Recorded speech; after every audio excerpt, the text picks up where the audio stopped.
Allah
سبحان الذي أطلع في شهر ربيع الأول قمر نبي الهدى وأوجد نوره قبل خلق العالم والسماء محمدا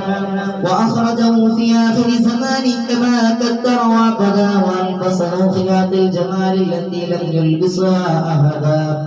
فولد بوجه الله أخجل قمرا وفرقدا ألا هو الذي توسل به آدم عليه السلام وافتخر بكونه والدا واستغاث به نوح عليه السلام فنجا من الردى وكان في صلب إبراهيم عليه السلام حين ألقي في النار فعاد وصار لقبها محمدا ورعته أمه آمنة رضي الله عنها حين حملت به ملائكة السماء مددا ودخل عليها الأنبياء وهم يقولون لا إذا وضعت شمس الفلاح والهدى فسميه محمدا قال الله عز وجل لقد جاءكم رسول من أنفسكم عزيز عليه ما عنتم حريص عليكم بالمؤمنين رؤوف رحيم وروي عن النبي صلى الله عليه وسلم أنه كان منذ نور بين يدي الله عز وجل قبل أن يخلق آدم عليه السلام بألف عام يصبح الله ذلك نور وتصبح الملائكة بتسبيحه فلما خلق الله تعالى آدم عليه السلام ألقى ذلك نور في طينة فأخبتني الله في صلب آدم عليه السلام إلى الأرض وجعلني في سفينة في صلب نوح عليه السلام وجعلني في صلب خليل إبراهيم عليه السلام حين قذف به في النار ولم يزل ينقلني ربي من الأسلاب القديمة الفاخرة إلى الأرحام الزكية الطاهرة حتى أخرجني الله من بين أبوي ولم يلتقيا على صفات قط صلى الله على سيدنا محمد صلى الله عليه وسلم صلى الله على سيدنا محمد صلى الله عليه وسلم صلى الله على سيدنا محمد يا ربي صل وسلم أنت تطلع بيننا في الكواكب كالبدور بل ما أشرف منه يا سيدي خير النبي الصلاة على النبي والسلام على الرسول الشفيع الأبطال والحبيب الأرابي أنت محمد ما رأينا فيه ما لا مثل حسنه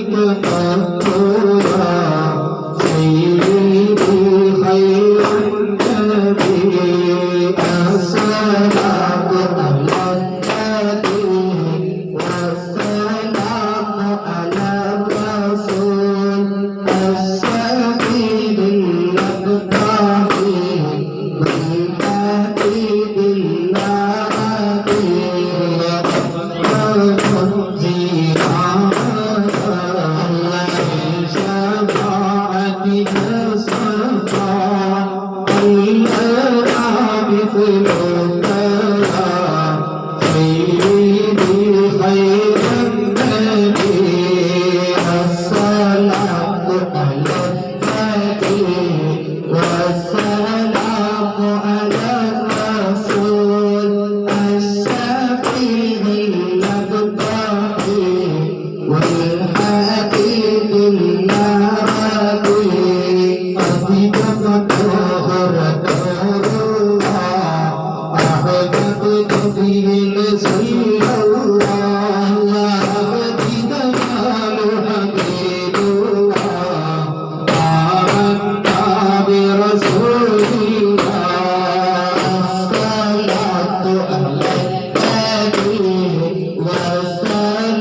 sallallahu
Muslim